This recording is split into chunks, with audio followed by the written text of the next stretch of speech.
I walk a straight line, shackled and chained. Oh, gruesome Gertie is calling my name. There is no mercy in this penitentiary. Just ask the Hillstring Gang or Angola 3.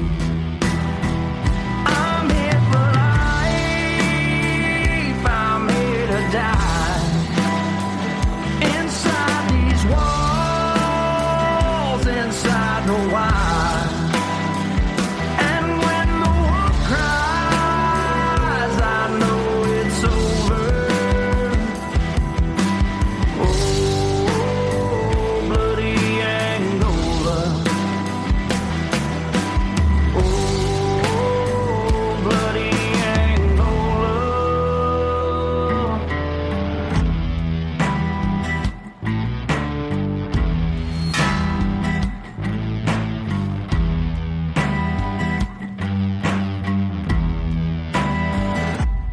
Hey everyone, and welcome back to Bloody Angola, a podcast 142 years in the making, the complete story of America's bloodiest prison. I'm Jim Chapman, and we are back with another episode in the Executions Commence series. Now, last week we brought you into the case of Jesse Hoffman, and this week we're bringing you into the case of Christopher Sepulvado. Now, all of the stuff that we talk about on Bloody Angola can be hard to hear, but this one is just an awful case. And I'm just going to start off in September of 1990 when Christopher Sepulvado started dating Yvonne Mercer. The two had met in September of 1990 when Yvonne was working at Walmart as a cashier. This was in West Monroe, Louisiana, which is on the far northern part of the state of Louisiana.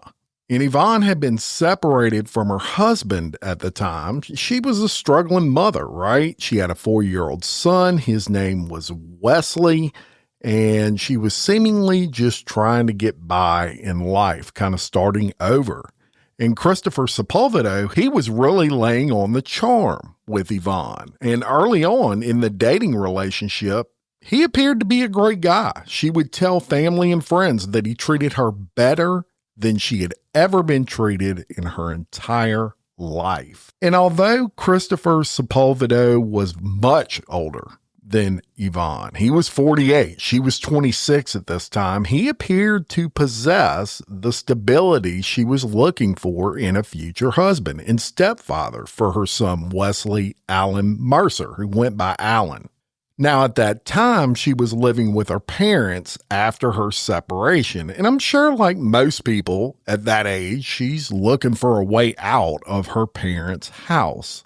So, in short order, just 4 months into the relationship in January of 1991, despite her family's objections, she moves to Mansfield, Louisiana, to live with Christopher Sepulvado and his mother. What she didn't know was that Sepulvado, he had a very disturbing past. And this is the days before the internet, y'all. There was no Facebook out there to research people or websites. Everything was really based on trust. You had to kind of rely on what people would tell you about who they were. He had been previously investigated twice before for abuse and neglect of a child from another family. DeSoto Sheriff Detective Tony Morris said that the abuse did not involve serious injuries or death, and that Sepulvado was never charged in the case. Even State Child Protective Services refused to release the date or identities of those involved. And the sheriff went on to say he was investigated several years ago on the allegation of child abuse, but no charges were ever brought against him.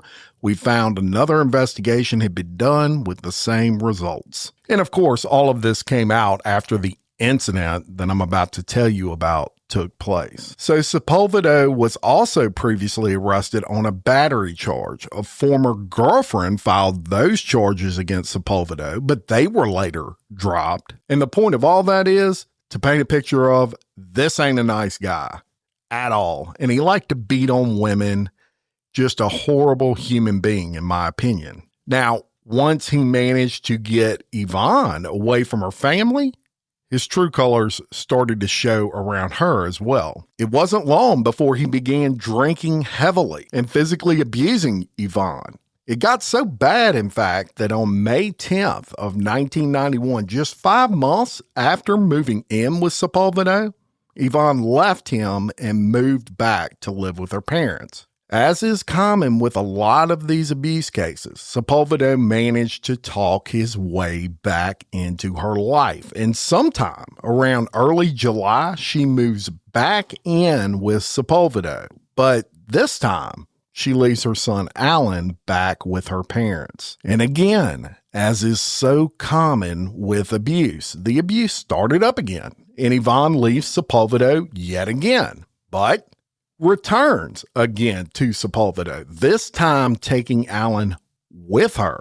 And it was at this time that this asshole begins abusing Alan instead of Yvonne, with the abuse gradually escalating to both physical and verbal abuse. It was also during this time that the couple had an infant son. So on March 5th of 1992, Sepulvado marries Yvonne and the couple continues to live at Sepulvado's mother's house with their children. Now, here's the warning. It's about to get really bad and really descriptive.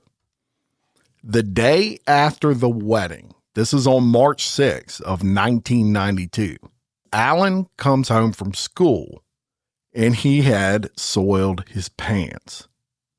So they punish him for this. Yvonne did not allow her son to have dinner that night and she spanked him for this. And Sepulvado, on that first time that Alan soiled his pants, he ties a noose to a ceiling fan and threatens to hang Alan by the neck, and even told Alan to count while standing on a chair with 1 foot. This is a 6-year-old child.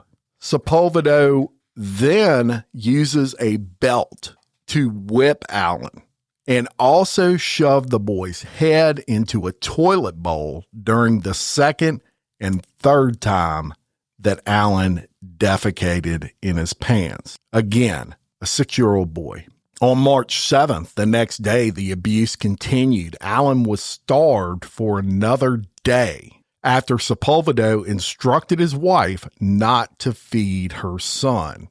Alan was hit by his mother and got his hair pulled, and the couple forced Alan to sleep on a small trunk. Then, on the morning of March 8th, Alan was kicked into the bathroom by Sepulvado, who threatened to scald him with hot water if he again defecated in his pants. That same morning, Alan was told to dress and clean up before going to church, but he hesitated. And when he hesitated, Sepulvado whacked Alan on the head with the handle of a screwdriver several times at full force until the boy fell unconscious. Sepulvado also immersed him in a bathtub full of scalding hot water.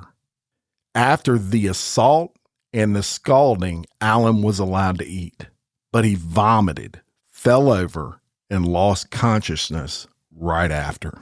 3 hours later, the couple rushes Alan to DeSoto General Hospital. Now, despite receiving medical treatment, Alan was pronounced dead shortly after 2 p.m. that afternoon.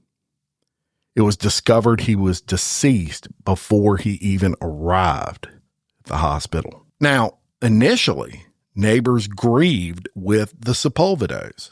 A next-door neighbor by the name of Dorothy Wright said that Yvonne Sepulvado told her Alan accidentally fell in the bathtub and it had hot water while they were getting ready for church. She was told the boy tried to get out but slipped back into the tub. Wright told news cameras she said the child was not breathing, by the time they took him to the hospital. Neighbors also said the last time they saw Alan alive was Friday, 2 days before his death. Neighborhood children were told Saturday that Alan was being punished and could not go out and play. And neighbors described the Sepulvados as a straightforward, church-going, good people.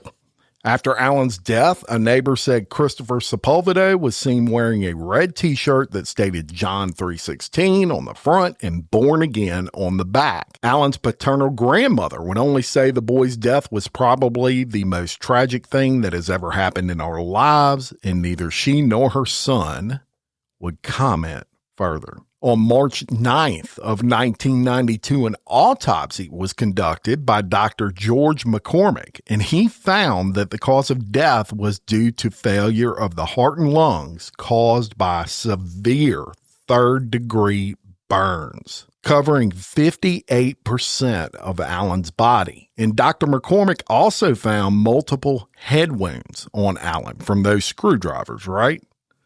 The boy's body was covered in first, second, and third-degree burns. The total body surface area involved was more than 80% of this precious child's body. It's disgusting. So, armed with this obvious information of abuse coming from the coroner, police on March 11th of 1992, they arrest Alan's mother, Yvonne, and his stepfather, Christopher Sepulvado, immediately following the funeral of Alan. And they both faced 1 count each of first-degree murder. The couple's infant son at this point was placed in the custody of the state. So police take Sepulvado in for questioning, and he admits to the police that he had assaulted Alan, but he denies that he intentionally immersed him in water. He claimed that Alan accidentally fell into the bathtub, and that was how he got scalded by hot water. On March 17th of 1992, Sepulvado and his wife, they get indicted on first-degree murder charges, and both were facing the death penalty at the worst, life in prison at the best. Yvonne was escorted in shackles to testify before the specially convened grand jury, and Sepulvado did not appear before the grand jury, so she was testifying against him, it sounds like to me. The district attorney, Don Perquette, said we will likely seek the death penalty against one of the defendants and possibly the other. The evidence is that the child died as a result of the actions of the 2 defendants indicted. Perquette would not say at this time whether either defendant agreed to testify against the others in exchange for a lesser charge, but I can guarantee you that the mother in this case did. And on March 24th of 1992, during their arraignment, both Sepulvado and his wife pleaded not guilty to the charges of first-degree murder. No surprise, they had nothing to lose there, and a trial date gets set. That trial date was for June 1st of 1992. Now, surprisingly to me, on April 4th of 1992, Yvonne is freed on a $50,000 bond. But Sepulvado, he remains in the DeSoto Parish Jail. Now, throughout the next year, as is common in first-degree murder cases, the trial date gets moved several times. You see this on just about every murder case in the world. It never ends up being that first date that you hear. But finally, on April 12th of 1993, jury selection begins and the Sepulvado trial starts. So the jury hears the testimony of 13-year-old Larry Michelle of Monroe, who was another one of Sepulvado's stepsons. He said Sepulvado had beaten him many times when he lived with Christopher. An ex-girlfriend of Sepulvado's by the name of Gail Hughes, she told jurors he had beaten her more times than she could count, including hitting her over the head with a 2x4. This guy's history of hitting on the weaker than him physically is ridiculous, disgusting. On April 17th of 1993, a DeSoto Parish jury finds Sepulvado guilty of first-degree murder after deliberating for just 33 minutes, and that is no fucking surprise to me. The guilty verdict was given despite testimony by a defense witness who said Allen's burns were not consistent with child abuse. Of course, this is a defense witness, right? They're not going to err on the side of the prosecution. The doctor was a burn expert from Baton Rouge General Medical Center and said Allen's injuries had characteristics of an unconscious child being placed in hot water. Well, I would say that is child abuse. One of the strangest statements I've ever read.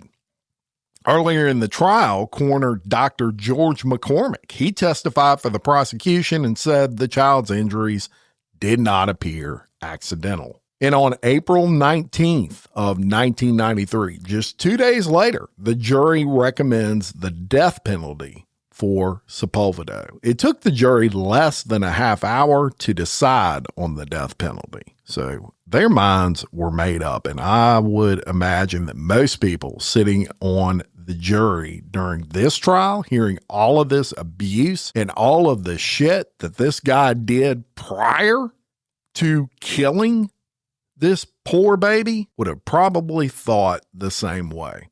He became the first person in almost 20 years in DeSoto Parish to get the death penalty. And it's ironic that the last person sentenced to death in DeSoto Parish was Sepulvado's cousin, Clayton Sepulvado.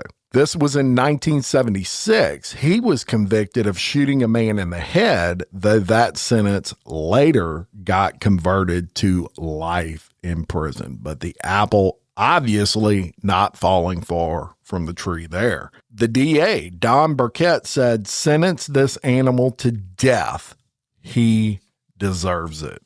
So it's off to Bloody Angola for this guy. And a few months later, on July 28th of 1993, Yvonne's trial starts. And Yvonne's trial was declared a mistrial initially. I know it's shocking. Defense attorney James Caldwell asked for a mistrial when a psychiatrist who was to be an expert witness for the defense suddenly gets critically ill and was hospitalized in Monroe. The judge granted that and granted a start of a new trial. It ends up occurring on December 6th of 1993. This was Yvonne's second trial. She pleaded not guilty by reason of insanity. Yvonne calmly told the jury how she whipped son Allen and deprived him of food for 2 days before his death. Yvonne said that she punished her son for soiling his pants by whipping him with a belt and hitting him in the face. She argued that she was a battered wife who was temporarily insane and was not aware of what she was doing. Yvonne was ultimately convicted of a lesser charge of manslaughter and sentenced to 21 years in prison. Not enough, in my opinion. And when it was all said and done, Yvonne just served 7.5 years of that sentence before she was released in 2002 and has remarried since. In 2013, she actually accepted an interview. And in that interview, she said that she was saddened by her son's death and felt partly responsible for not ending her toxic relationship with Sepulvado. Although she said she never killed her son and was not as evil as what people believed her to be. And I'll leave that up to you. So Christopher, he's doing what those sentenced to death do, right? And that's issue a massive amount of appeals. In 2013, after exhausting nearly all his appeals, a death warrant is issued for Sepulvado, and he gets an execution date scheduled, and that was scheduled to take place on February 13th of 2013. And on January 28th of 2013, the Louisiana Supreme Court, they deny a stay of execution to Sepulvado, and the Louisiana Conference of Catholic Bishops, they appeal to then Governor Bobby Jindal to stay the the scheduled execution. Subsequently, the district judge, James Joseph Brady, he delays that execution pending more information on the state's lethal injection protocol. On February 7th of 2013, Sepulvado's second appeal to the Fifth Circuit Court of Appeals gets dismissed. And you remember that interview I referenced just a few minutes ago with Yvonne? Well, I'm going to go ahead. I'm going to play you that interview because it references also these mass of appeals, etc. with Christopher. So here's that clip. Justice delayed. An Arklatex convicted child killer remains on death row. I never recall Chris Sepulvado showing any remorse of anything. Chris Sepulvado's been too long where he's been. Too long. Finally, I just said, is he dead? I had nothing to do with the death of my son. He was scheduled to die tonight for the brutal murder of his 6-year-old stepson. We uncover new details about his date with death.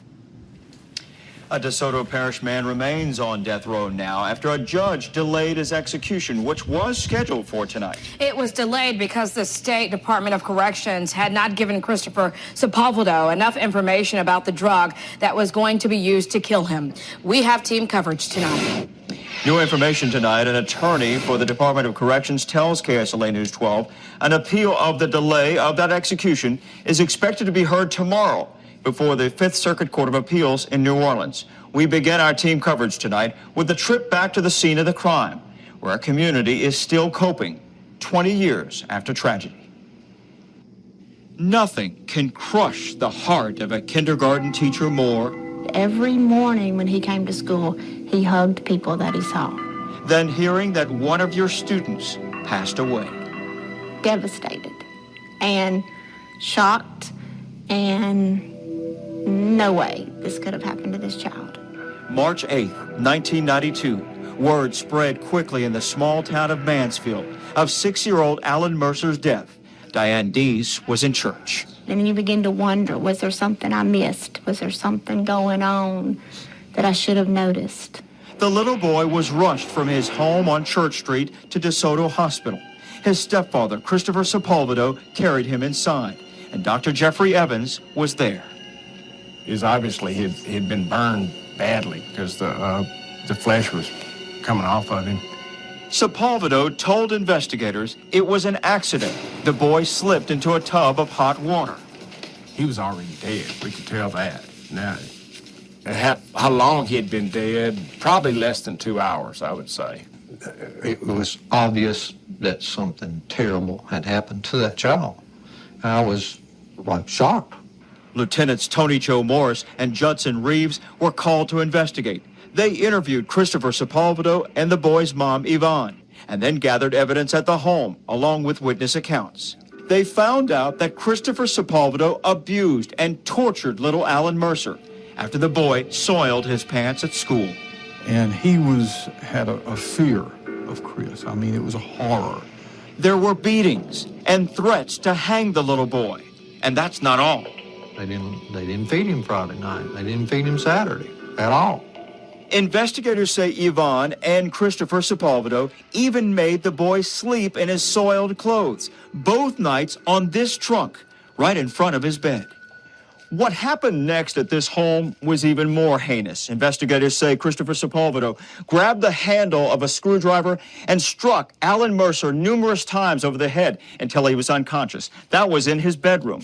Then he lifted the body, brought it over to the bathroom, and lowered it into a tub filled with scalding water. I immediately looked at the water heater as to what the thermostat was on the water heater. And what was that? If I remember correctly, it was 210 degrees. Evidence showed Christopher Sepulvado made up his story. Yeah, the story didn't make sense. The severe burns were mostly on the boy's back. Now, his hands and toes were spared, which is consistent with immersing the person. A horrifying end to a young life. There are only memories now, kept alive all these years later by a single file, and the painful thought of what could have been. When I grow up, I want to be a doctor. And he will never get to grow up. And he will never get to be a doctor. For her part, Yvonne Mercer Sepulvado served 7 years of a 21-year sentence for manslaughter. Investigators and the jury that convicted her say that she was far from innocent in the murder of her son 20 years ago. But as we continue our team coverage, Dominique, she tells you that she is innocent. She does, Pat. And actually, for the first time, Alan Mercer's mom is telling her side of the story to KSLA News 12. She agreed to sit down with me, now remarried, Yvonne Jones, lives quietly just outside of Monroe. She helps out at a local beauty salon there, and she's written a book. Tonight, in an exclusive interview, I go one-on-one with Yvonne Jones, who says she is not the monster investigators made her out to be. Very precious angel. I went into a state of shock. I had nothing to do with the death of my son. See, it was my life. It is still difficult for Yvonne Jones to talk about the day her 6-year-old son, Alan Mercer, was dipped into a tub full of scalding water. Her ex-husband, Christopher Sepulvado, was convicted of first-degree murder and sentenced to death. Then, you're arrested. Yeah. I'm arrested. And like I said... Yvonne said detectives told her it's not what she did, but what she didn't do. You know, it's like, you were there, you should have stopped it. She was originally charged with first-degree murder, followed by a mistrial. In a second trial, she faced manslaughter. All I knew was what my daddy had told me. Honey, all I can do is tell you, just tell the truth, and the truth will set you free. In the end, she was sentenced to 21 years in prison. She did 7.5 years before she was released. That was 11 years ago. Now Yvonne has written a book, A Time to Heal the Struggles of a Battered Woman. Parts of the book, she talks about her life with Christopher Sepulvado and how she felt like a prisoner in her own home. She also talks about fearing the man she fell in love with. Some people would think that you are playing victim. I do consider myself to be a victim. Every battered woman is a victim. Even though she feels like a victim, she also feels partly responsible for not getting out of a toxic relationship sooner. And now she's hoping these pages will guide battered spouses into making the right decision. And they're going to be able to see that how God took me from a place of brokenness, a place of being battered, and a place of mental anguish and destitute and totally messed up, to a miracle. Because in my eyes, I'm a walking miracle. To read an excerpt from Yvonne Jones' book, A Time to Heal the Struggles of a Battered Woman, we have linked it to our website at ksla.com. Alan Mercer's paternal grandparents say they are tired of waiting. While in Monroe, I stopped by the home of Sonny and Maddie Mercer. Their son was married to Yvonne Jones and was Alan's father. We looked over newspaper clippings from 20 years ago and pictures from when Alan spent time with his grandparents. Now they say justice needs to be served.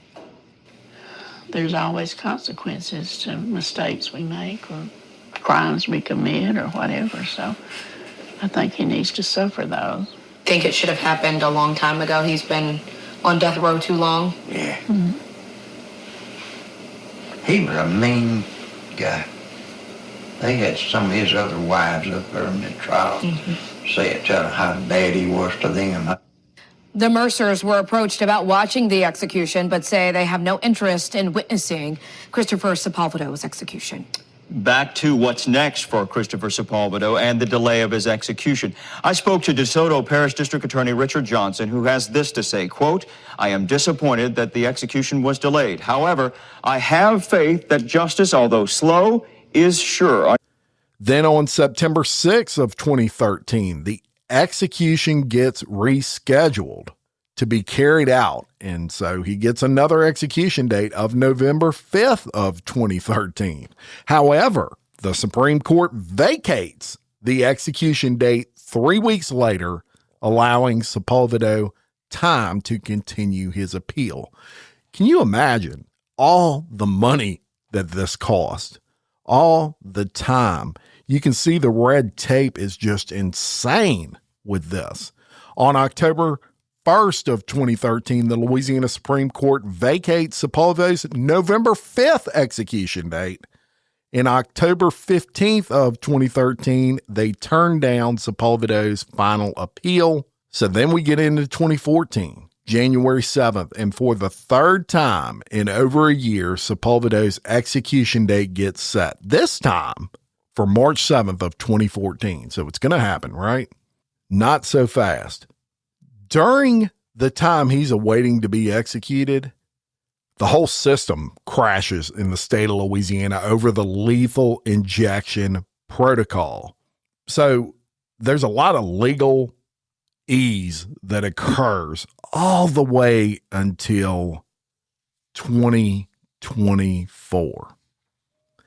And in 2024, as I've told you in the past, Jeff Landry becomes governor of the state of Louisiana. He makes it his business to get to the bottom of these death penalty issues and start rolling out death penalty cases again. It was part of his platform.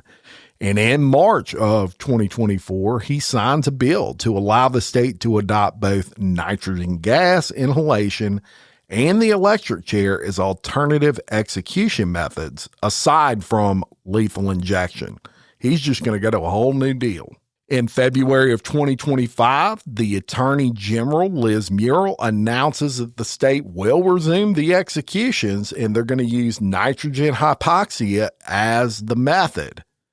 And of course, I told you in the last episode about Alabama and the fact that they had executed 4 prisoners between January 2024 and February of 2025 using this method. Christopher Sepulvado and 2 other condemned inmates, rapist killer Jesse Hoffman, who I told you about last week, and the Cheneyville slasher Larry Roy, were among the first death row prisoners Louisiana authorities sought to execute first. So on February 12th of 2025, Judge Amy McCartney signs the death warrant for Sepulvado, and she schedules his death sentence to be carried out on March 17th of 2025. Now, Sepulvado at this time is 81 years old, and he was the oldest out of all 57 death row inmates held in Louisiana. And of course, his lawyers respond to this, and they argued that the wheelchair-bound client was of advanced age, suffered from multiple serious medical ailments, and grew remorseful over his stepson's murder, and thus judicial mercy and compassion should be exercised in this case. But in the biggest twist of all to this case, just weeks before his scheduled execution on February 22nd of 2025, Christopher Sepulvado dies of natural causes. Sepulvado apparently had long been unwell. He was confined to a wheelchair. He suffered from a variety of chronic conditions and illnesses, including obstructive pulmonary disease, a blocked artery to his brain, and gangrene that led to him becoming septic in his leg. Days before his execution warrant was signed, doctors had recommended he enter hospice care, which occurred. He was hospitalized in New Orleans, and after about a week, he returned to Bloody Angola and died in the prison infirmary. And if you feel sorry for Christopher, consider that 6-year-old boy that he beat and burned to death. That's what I would say. Consider the victim. Just an evil human being, in my opinion. And there you have it. Check out the Patreon for commercial-free early releases.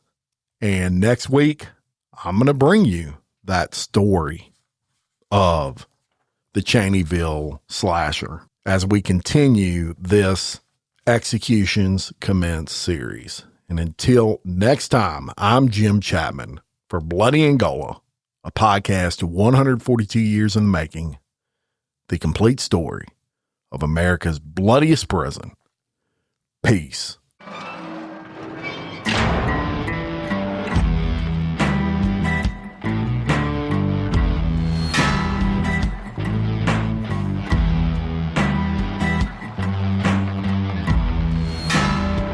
I walk a straight line, shackled and chained. Gruesome Gertie is calling my name. There is no mercy in this penitentiary. Just ask the Hill String Gang or Angola